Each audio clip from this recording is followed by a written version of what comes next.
It took fate and a bar napkin with my phone number to set everything in motion.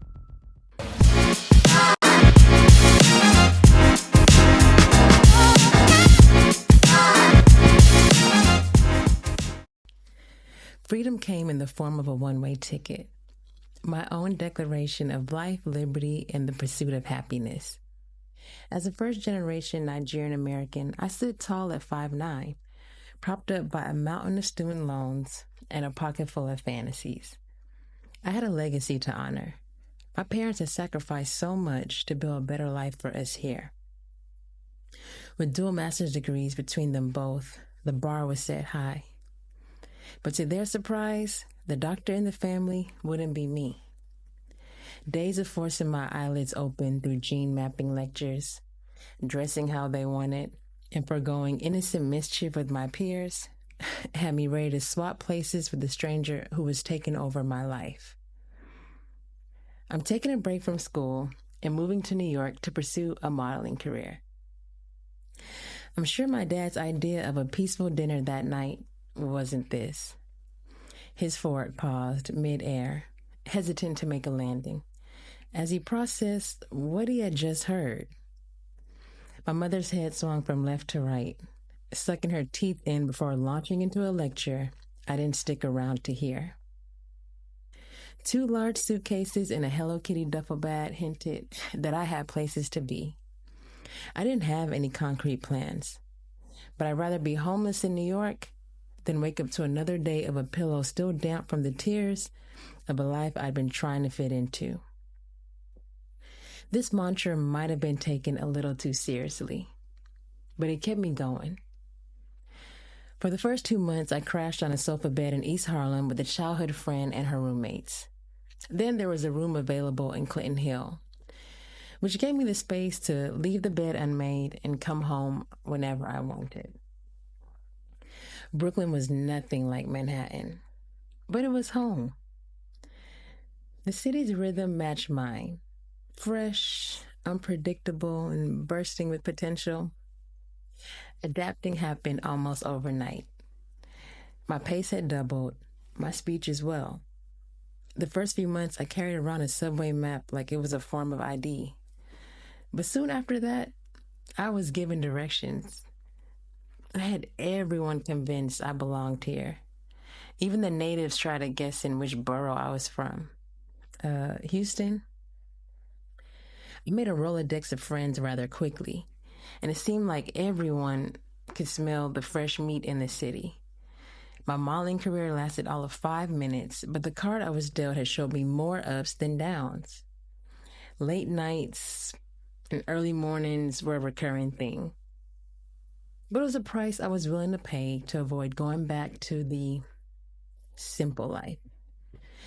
In 1 year, I'd managed to land a deal with a top cosmetics retailer, go on a few dates with a professional footballer, and shake my rear end in some of the swankiest clubs. Darwin's theory of adaptation felt more valid than ever. My energy reflected the city's spirit, alive and free. Of course, it wasn't all glamorous. I still remember the moment I found a utility bill I wasn't supposed to see, one that should have been split evenly among my roommates. My eyes nearly popped out the socket as I skimmed through what I had been unknowingly paying for months. I guess this was my welcome to New York. The truth is, New York tested me. Time and money were in short supply, but I learned to make them work. My dreams of becoming a big-time model faded, but new aspirations took root. I lived in a city where misfits, innovators, dreamers, and risk-takers mixed together so seamlessly, like imported ingredients in an overpriced cocktail. Where else would you spot an older gentleman in pink panties racing down 23rd Street on a bicycle, complete with a white basket and shimmering tassels? The city wasn't just a backdrop. It was a catalyst. Each failure and success pushed me closer to understanding who I was and what I wanted. My dreams may have shifted, but they were still mine. And in New York, I felt like anything was possible. Fast forward 9 years, and the thing I said I'd never do, I did. God had finally answered my mom's prayers. That one-way ticket had turned into a round-trip flight. Moving back home didn't mean starting over again, but it also wasn't picking up where I had left off. A place that had once been so familiar became foreign territory, and some of the old friendships felt forced, like wearing a pair of jeans that was one size too small. But then there were new friendships made, and just when I started settling back in, a night out had only jerked me back into a reality that was waiting to unfold. I was only in Houston for 18 months when I met a stranger with an Irish accent who would sweep me off my feet. It took fate and a bar napkin with my phone number to set everything in motion. That moment would change the course of my life. A year and a half later, that same Irishman who had come to Houston for a conference was down on one knee asking me to marry him. If New York taught me anything, it was to listen to your gut. So when he asked me if I would move to Ireland, it was a heck yeah. Now, no offense to Houston, but returning home was a hot, sticky reminder of why I had left. It was all mosquitoes, monotony disguised as routine, and a belonging that felt more like obligation. Outside of family and friends, it was just a memory book to a life that I had once known. Landing in Galway was like stepping into a fairy tale, one with a lot more sheep than I was prepared for. The simplicity of countryside life was like refreshing, a mindfulness retreat after the chaos of big cities. I traded in skyscrapers for castle ruins, blaring car horns for bird songs, and 24-hour diners for cozy little cottages tucked away on winding lanes. Here, life moved at a slow, dreamy pace. It was all about savoring the moments and figuring out how to navigate a world that felt completely new.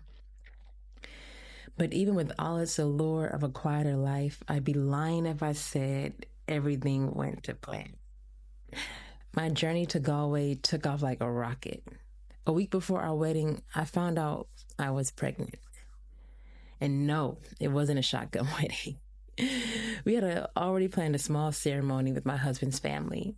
COVID kept our guest list tight, just 10, including ourselves.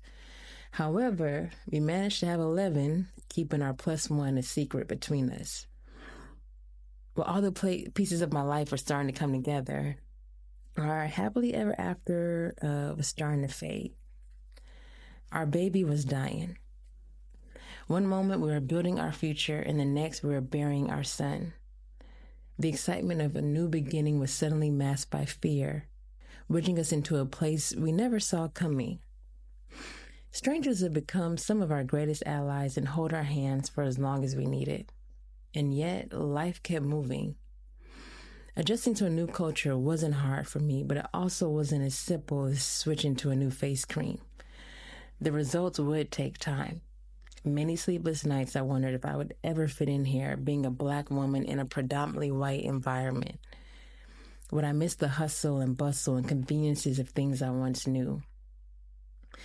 The idea of moving farther away from my family, friends, and comfort foods was as daunting as it was exciting. There was also the fear of standing out in this internal battle of grappling with my own identity.